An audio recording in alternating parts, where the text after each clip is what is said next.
राज खुलने का तुम पहले हो, राज खुलने का तुम पहले जरा अंजाम सोच लो, इशारों को अगर समझो, राज को राज रहने दो।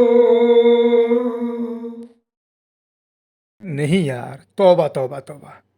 मैं सिर्फ तुम्हारे राज का फाश नहीं करने जा रहा हूँ। बेसिकली मेरा इंटेंशन तो है कि तुम्हारी आड़ में मैं गांधी के सही चेहरे को लोगों के सामने लाऊं। लेकिन मैं क्यों लाऊं? जरा सुन लेते हैं रसूल, तुम्हारे चाहने वालों ने गांधी के विषय में क्या कहा है। पहले उस पे एक नजर, फिर मेरी बात। उस बेहतरीन शख्सियत की सीरत का मुताला करता जो आज गैर मुतनाज़ा तौर पर करोड़ों लोगों के दिलों पे राज करती है।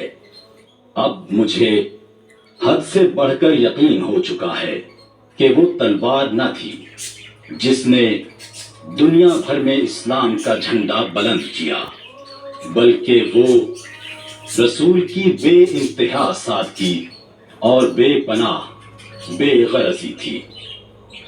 Mahatma Gandhi, young India, 1924।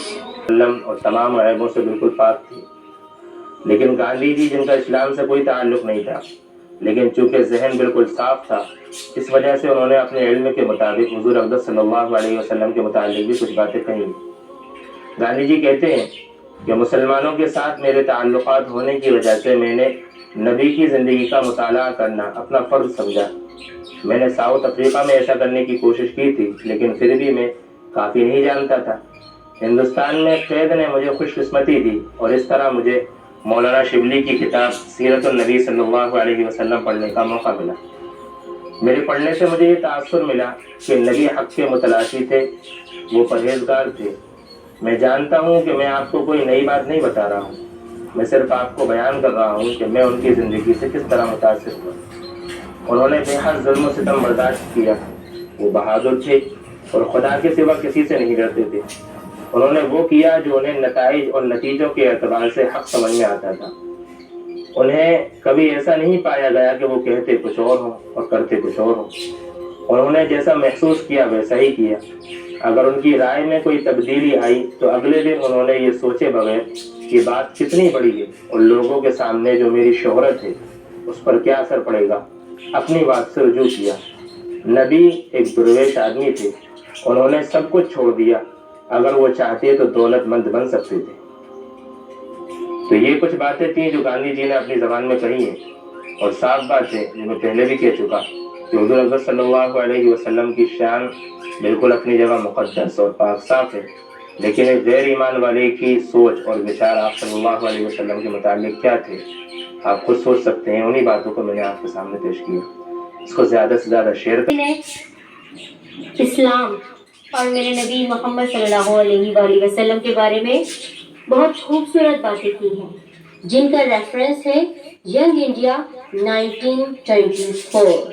आइए देखते हैं वो क्या कह रहे हैं मेरे सरकार और इस्लाम के बारे में। कहते हैं, मुझे पहले से भी ज़्यादा इस बात का यकीन हो चला है कि इस्लाम ने तलवार के ज़ोर पर अपना मकाम पैदा नहीं किया, बल्कि उसका रीज़न पैगंबर मोहम्मद सल्लल्लाहु अलैहि वसल्लम का अपनी ज़ात को फना कर देना, बेइंतहा सादगी, अपने वादों की इंतहाई दर्जे की जिम्मेदारी से पाबंदी, अपने दोस्तों से इंतहाई दर्जे की अकीदत, बेखौफी और अपने मिशन पर पुख्ता ईमान। मैं इन तीन बातों को एक्सप्लेन कर देती हूँ कि ये कहते हैं कि इस्लाम तलवार की जोर पर नहीं फैला है, बल्कि मोहब्बत से फैला है, और इसका रीज़न है पैगंबर मोहम्मद सल्लल्लाहु अलैहि वसल्लम की ज़ात, जिनके अंदर बहुत ज़्यादा सादगी थी।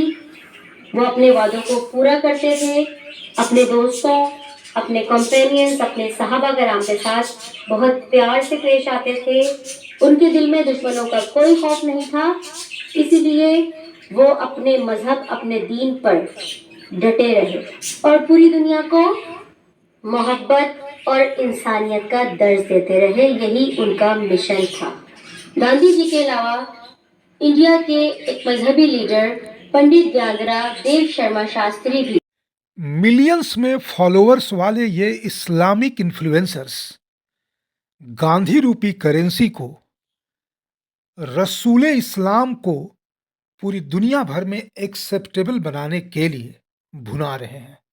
लेकिन इन्होंने गांधी को थीमेटिकली प्रेजेंट किया so far as Gandhi's views on Rasul Islam goes, लेकिन मैं इसे कॉन्टेक्सचुअली भी रखूंगा और तब जाकर हमारे सामने मुखौटे के पीछे छिपा गांधी निकल करके आएगा।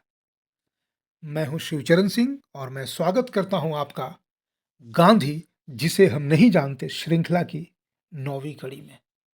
आप कह सकते हैं कि या तो प्रॉफेट मोहम्मद वास्तव में इतना बड़ा और महान था कि गांधी ने उसकी प्रशंसा की तो इसमें कोई आश्चर्य नहीं होना चाहिए, या नहीं तो आप बेनिफिट ऑफ डाउट दे सकते हैं कि गांधी को शायद पता ही नहीं था कि प्रॉफिट का असली चेहरा क्या था। वास्तविकता इन दोनों से कोसों कोसों दूर है। गांधी के पहले ऋषि दयानंद ने प्रॉफिट की बखिया उधेड़ करके रख दी थी। गांधी के समय ही यशपाल महाशय ने और उस समय के और भी जो हिंदू एक्टिविस्ट थे उन्होंने प्रॉफिट के बारे में ऐसी ऐसी सच्चाइयां समाज में किताब के फॉर्म में ला करके रख दी थी, रंगीला रसूल इत्यादि के माध्यम से, कि कोई बेनिफिट ऑफ डाउट दिया ही नहीं जा सकता गांधी को कि प्रॉफिट के बारे में अनभिज्ञ होते हुए उसने कहा। वो इस्लामिस्टों की चापलूसी में कह रहा था।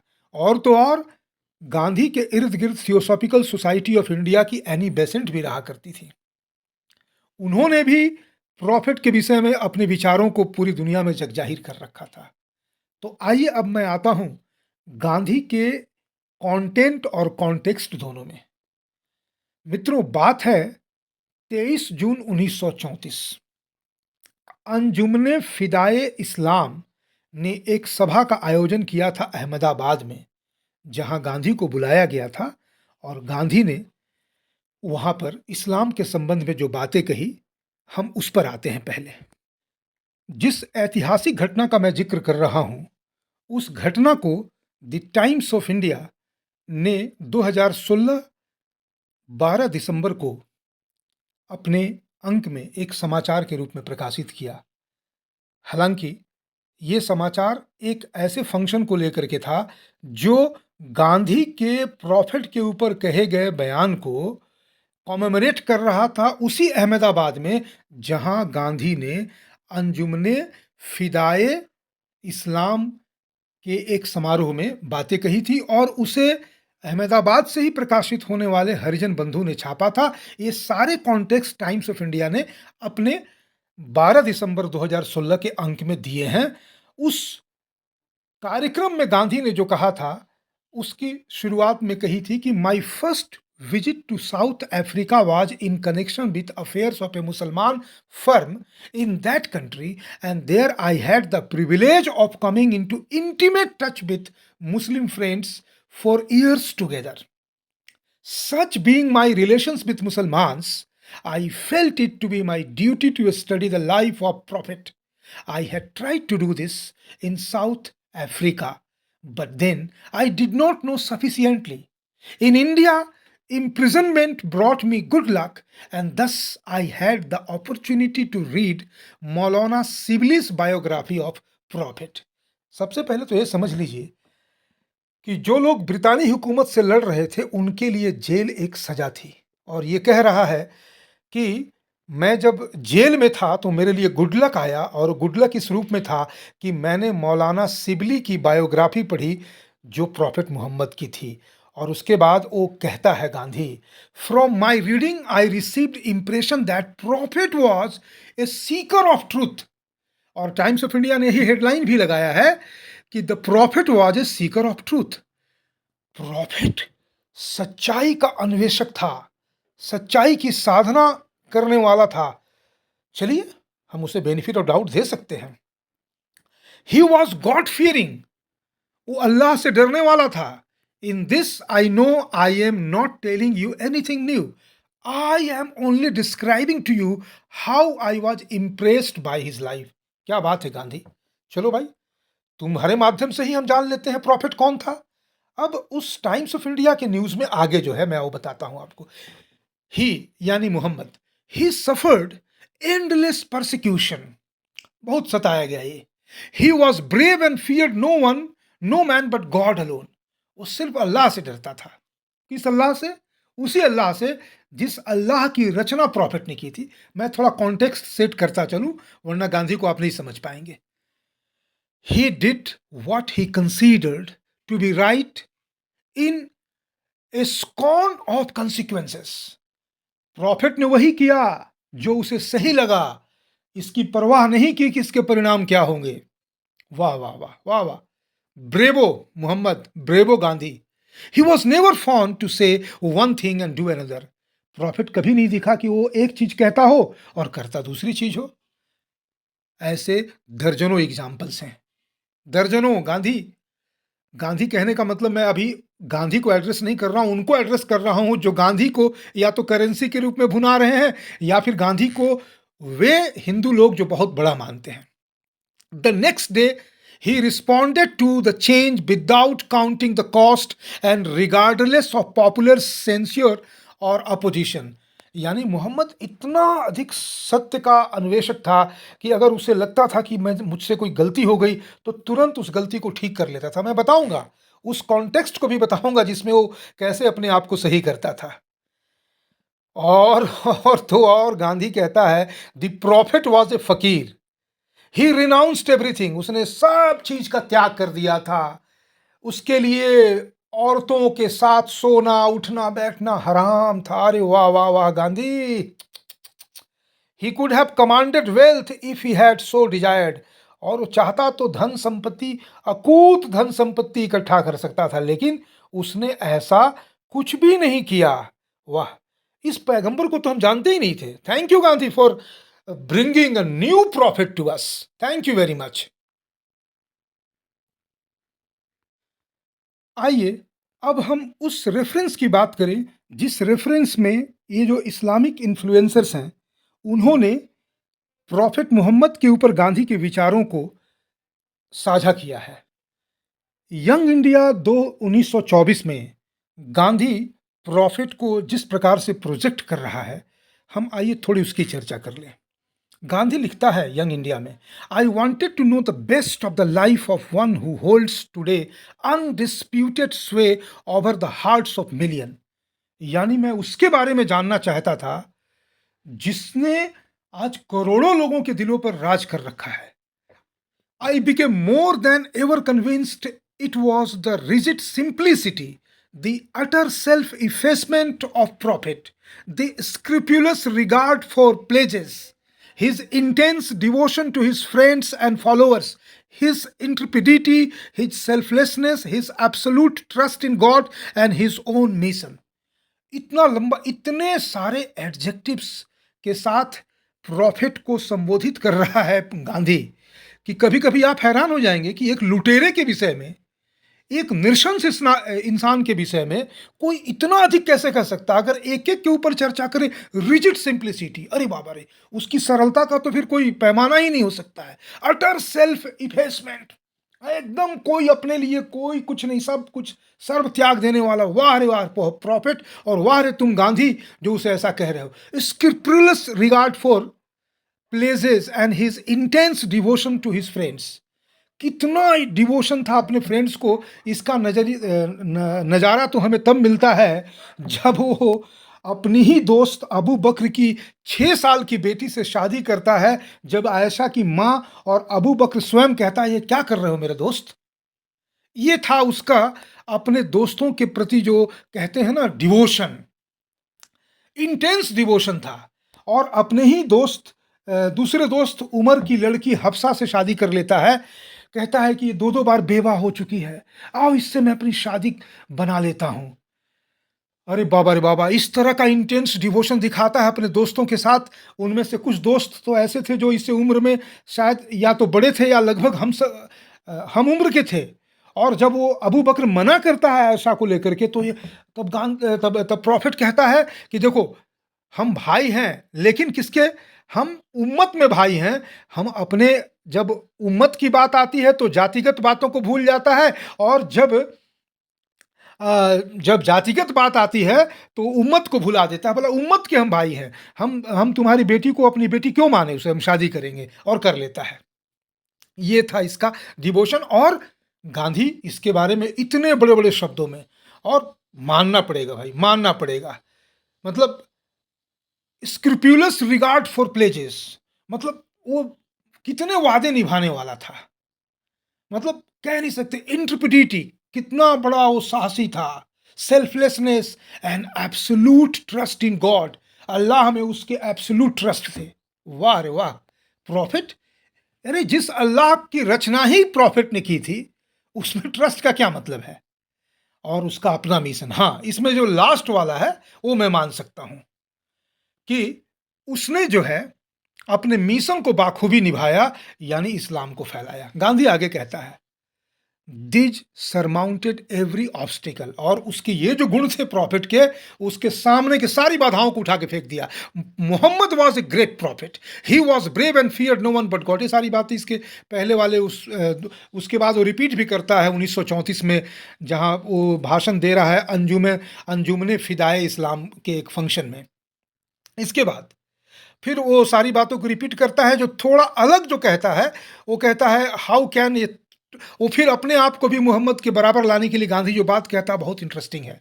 How can a truth seeker like me, मेरी तरह सत्य का अन्वेषक, help but respect one whose mind was constantly fixed on God, who ever walked in God's fear and who had boundless compassion for humanity। अरे वाह वाह वाह वाह वाह गांधी वाह! अरे ये तो तुमने डिस्कवरी ऑफ प्रॉफिट कर दिया।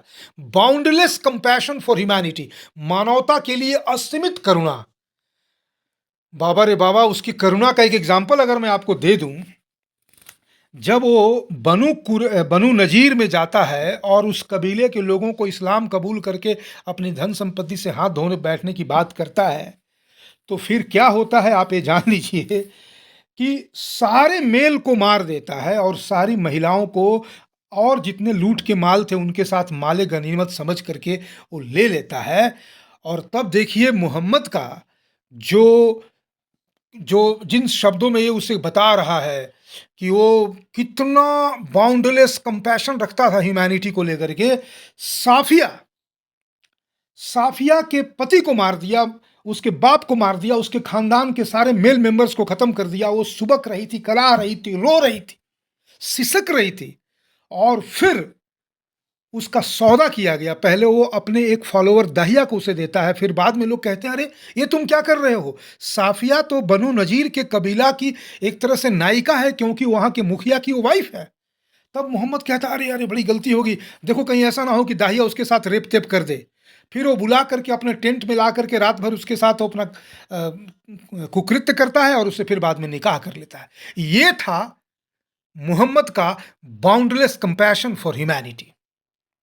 आगे बढ़ते हैं, गांधी और भी चीजें कह रहा है। अब वो कहता है कि इसलिए वो मेरी तरह ट्रूथ सीकर था। और गांधी एक्सप्लेन करता है, अच्छा गांधी की प्रेरणा कौन है भाई? I have read sir Abdullah Suhrawardy's collection of the sayings of the prophet with much interest. They are among the treasures not only of Muslims but of all humanities. अरे बाबा, इतने रिसर्च करोगे तो बाकी के रिसर्च स्कॉलर्स क्या करेंगे गांधी? यानी तुमने प्रॉफिट के बारे में, उसकी मानवता, अपने दोस्तों, अपने जो सगे संबंधी थे उनके बारे में, उसके विचारों को तुम इतना तगड़ा तरीके से करोगे तो फिर तो बड़ा गड़बड़ हो जाएगा। कितना सच्चाई का अन्वेषक था, तुम तो सब खोल के रख दे रहे हो यार। और वो कहता है गांधी कि मैंने बहुत रेगुलरली पढ़ा है, मतलब मैंने कुरान को ऐसा नहीं कि नहीं पढ़ा है, तो कुरान को पढ़ने के बाद भी जब इसकी जानकारी ऐसी है तो फिर हम और क्या कह सकते हैं। और गांधी अगर यहीं तक रुक जाता तो शायद थोड़ा कह सकते हैं कि वो मानते कि चलो भाई, उसने आगे बढ़ कर के एक बहुत बड़ी गंदगी ये फैलाई। उसने तुलना कर दी कि उपनिषद और कुरान में कोई डिफरेंस नहीं है। गांधी का मानना था there was no difference between the Quran and the Upanishad on the issue of the necessity for total self surrender to God. कैसा सरेंडर था भाई, वो कैसा सरेंडर था कि प्रॉफिट ने जिन बातों को अपनी सुविधा के लिए कहा, तो ये तो जो मैंने दो जगह यंग इंडिया में जो गांधी ने लिखा, जो अहमदाबाद 1934 में कहा, और जिसको लेकर के इस्लामिक इन्फ्लुएंसर्स इतना ज़बरदस्त धूम मचाए हुए हैं, उनका आप अगर उनकी सच्चाई जानना चाहते हो तो बाकी छोड़ दीजिए, बाकी चीज़ों को, सिर्फ आप 3 4 5 नाम ले लीजिए, सब सच्चाई सामने आ जाएगी। खादीजा, सौदा, आयशा, हफ्सा, मारिया और जैनब, और अंत में साफिया। साफिया के विषय में मैंने आपको बताया, आयशा के बारे में आप जानते हैं। अब मैं थोड़ा बता दूं कि कितना कंपैशनेट था प्रॉफिट, कितना सच्चाई का मानने वाला था। उमर की लड़की, जो उमर बाद में खलीफा भी होता है, उमर की लड़की का नाम था हफ्सा। वो 2 बार बेवा हो चुकी थी और खूबसूरत थी, लेकिन थोड़ी नकचड़ी थी। प्रॉफिट उससे शादी कर लेता है, निकाह कर लेता है, लेकिन उसके हफ्सा से सिर्फ उसका हवस नहीं बूझता है। अब देख लीजिए, वो अलग अलग जो कैंपेन करता था अलग अलग जगह जा करके, उसी में एक बार जो कैंपेन में किसी तरह का समझौता हुआ था एलेक्जेंड्रिया के राजा के साथ प्रॉफिट का, तो उसने प्रॉफिट के लिए मारिया कुब्तिया नामक एक लौंडी उसकी बहन के साथ भेजा था। उसकी बहन उतनी सुंदर नहीं थी, लेकिन मारिया बहुत सुंदर थी। चूंकि वो लौंडी थी, यानी गुलाम थी, तो प्रॉफिट उससे निकाह नहीं कर सकता था या नहीं करना चाहता था, तो उसे घर में रखा हुआ था। लेकिन उसने एक नियम बना रखा था। खादिजा तो मर चुकी थी, आयशा भी थी, सौदा भी थी, बाकी जैनब भी थी, साफिया, ये सब लोग थे वहाँ। लेकिन उसने कहा था कि मैं अलग अलग दिन अलग अलग अपनी देखिए कितना बड़ा सेल्फ इफेसमेंट का, सेल्फलेसनेस का वो एग्जाम्पल था प्रॉफिट, कि वो सबके साथ अलग अलग दिन मुकर्रर करके रखा हुआ था। एक दिन जब उसका दिन मुकर्रर था हफ्सा के साथ, तब उसने मारिया को देख लिया और मारिया को देखा, अरे इतनी सुंदर लौंडी हमारे यहाँ है और मैं इसका उपभोग नहीं कर पा रहा हूँ। तो इसने झूठ बोला, सीकर ऑफ ट्रूथ था ना भाई, उसने झूठ बोला। क्या बोला कि हफ्सा, उमर ने तुम्हें बुलाया है। कोई ऐसा तो था नहीं कि कोई 50 किलोमीटर कहीं दूर जाना है प्लेन से उड़ करके, अगल बगल में ही सब रहते थे, यानी मुश्किल से आधे किलोमीटर की दूरी में सब लोग अगल बगल रहा करते थे। तो दौड़ करके वो अपने घर जाती है। मोहम्मद को लग रहा था कि वो जाएगी तो उसकी माँ उसको रोक लेगी और थोड़ी देर वो रहेगी, और दौड़ उतने बीच में वो मारिया के साथ अपने कुकृत्य को अंजाम दे देगा। लेकिन जब हफ्सा दौड़ के जाती है तो उसकी माँ कहती है कि नहीं, तुम्हारे अब्बू तो घर पे है नहीं, तुम्हारे वालिदा संभवतः कहीं गए हुए हैं, और मुझे तो लगता है कि वो मोहम्मद के पास ही, वो उसी मोहम्मद के पास होगा वो। तो हफ्सा को लगता है कि आज तो मेरा मोहम्मद के साथ दिन है, तो मैं क्यों टाइम वेस्ट करूं। वो उल्टे पांव लौट के आती है, और तब तक वो मारिया कुब्तिया के साथ अपना पूरा कुब्तिया वाला कार्यक्रम कर रहा होता है। रंगे हाथों पकड़ा जाता है हफ्सा के द्वारा। हफ्सा बहुत नाराज होती है, नकचढ़ी थी, उमर की बेटी थी, और फिर वो कैसे कैसे करके फिर कुरान में उसी अल्लाह के लिए जिसके साथ टोटल सरेंडर को लेकर के गांधी कहता है कि उपनिषद और कुरान में एक समान बातें लिखी हुई हैं। वाह गांधी वाह, ग्रेट ग्रेट ग्रेट। ये उसका ये सच्चाई होती है, यही सच्चाई, यही सेल्फलेसनेस है। एक और एग्जांपल मैं दे देता हूँ उसके, मोहम्मद के सेल्फलेसनेस का, सब कुछ त्याग देने वाले का एक एग्जांपल देता हूँ। अपने दोस्ती और रिश्ते नातों के प्रति जो इंटेंस डिवोशन था, उसका एग्जांपल एक ले लीजिए। उसका एक गोद लिया बेटा था जायद।